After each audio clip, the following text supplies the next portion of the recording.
Taste of ഹോമിൻ്റെ പുതിയൊരു വീഡിയോയിലേക്ക് എല്ലാവർക്കും സ്വാഗതം. ഇന്ന് നമുക്ക് ഒരു നല്ല ടൊമാറ്റോ സോസ് ഉണ്ടാക്കാം.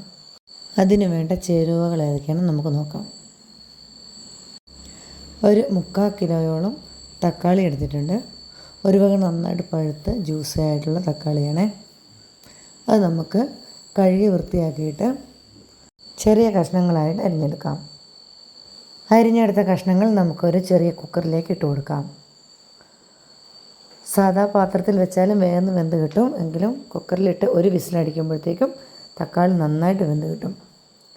അതിലേക്ക് നമുക്ക് ആവശ്യമായിട്ട് കുറച്ച് 2-3 വറ്റൽമുളക്, ഒരു 4 ഗ്രാമ്പു, 5-6 മണി കുരുമുളക്, ഒരു 2-3 അല്ലി വെളുത്തുള്ളി, ഒരു കഷ്ണം ഇഞ്ചി, ഇതെല്ലാം കൂടെ നമുക്ക് ചേർത്ത് കൊടുക്കാം. അതിലേക്ക് ഒരു 2 സ്പൂണ് വെള്ളം ഒഴിച്ചു കൊടുക്കാം. കുക്കറിൽ വെക്കുന്നതുകൊണ്ട് തന്നെ വെന്ത് കിട്ടും. അതൊരു വിസിലടിച്ചപ്പോഴത്തേക്ക് നന്നായിട്ട് വെന്ത് കിട്ടിയിട്ടുണ്ട്. ഇതിനകത്ത് നമ്മളിട്ട ഗ്രാമ്പു മാത്രം പെറുക്കി കളയണം. അത് നമ്മൾ അടിക്കാൻ പാടില്ല. അരയ്ക്കുമ്പോൾ ഗ്രാമ്പു കൂടെ കടിച്ചിട്ടുണ്ടെങ്കിൽ അതിൻ്റെ ചുവ ടേസ്റ്റ് വ്യത്യാസം വരുത്തും.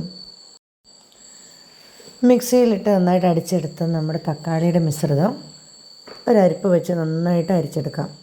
അരിച്ചെടുത്തിട്ട് അത്യാവശ്യം ചുവട് കട്ടിയുള്ള ഒരു പാത്രത്തിലൊഴിച്ച് അത് നന്നായിട്ട് തിളപ്പിക്കാനായിട്ട് വയ്ക്കാം. തീയ വെക്കുമ്പോൾ അരിച്ചിട്ടില്ലെങ്കിലും റെഡിയാക്കി കഴിഞ്ഞ് തണുത്ത് കഴിയുമ്പോൾ അരിച്ചാണേലും എടുക്കണം. അതിനകത്ത് കുറച്ച് കുരുവും വേസ്റ്റും ഒക്കെ എന്തായാലും ഉണ്ടാവും മിച്ചം. അങ്ങനെ നമ്മുടെ തക്കാളി മിശ്രിതം ചൂടാക്കാനായിട്ട് വെച്ചു. അത് നന്നായിട്ട് ഹൈ സ്പീഡിൽ തന്നെ ഫ്ലെയിം വെച്ചിട്ട് നന്നായി ഇളക്കി കൊടുക്കണം. ഇളക്കി കൊടുക്കുമ്പോൾ അതിനകത്ത് ആവശ്യത്തിനുള്ള ജലാംശമുണ്ട്, അതെല്ലാം വറ്റിപ്പോണം. നമ്മുടെ തക്കാളിയുടെ ജ്യൂസ് മാത്രമായിട്ട് അവശേഷിക്കും. തക്കാളി സോസ് ഉണ്ടാക്കുമ്പോൾ നമുക്ക് കൂടുതൽ അളവിൽ ഉണ്ടാക്കി വെക്കാം. തക്കാളി സോസ് കുറേ നാൾ കേടാകാതെ ഇരിക്കും. അല്ലെങ്കിൽ ഫ്രിഡ്ജിലാണെങ്കിൽ നമുക്ക് സൂക്ഷിക്കാം. തക്കാളി സോസ് നമ്മൾ കടയിൽ നിന്ന് വാങ്ങുന്നതിന് ഒരുപാട് കെമിക്കലും എസൻസും ഒക്കെ ചേർന്നാണ്. അതുകൊണ്ട് പരമാവധി കുഞ്ഞുങ്ങൾക്കൊക്കെ കൊടുക്കാൻ വേണ്ടി തക്കാളി സോസ് ഈസി ആയിട്ട് വീട്ടിൽ തന്നെ നമുക്ക് തയ്യാറാക്കാൻ സാധിക്കും.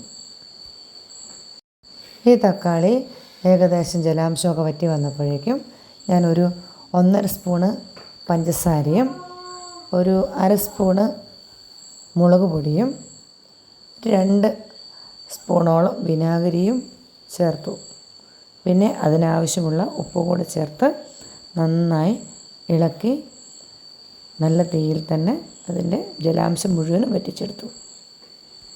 ഒരു പാത്രത്തിൽ ഒഴിച്ചു കൊടുക്കുമ്പോൾ തക്കാളിയുടെ ജ്യൂസ് വലിഞ്ഞു പോകാത്തതാണ് അതിൻ്റെ കൺസിസ്റ്റൻസി.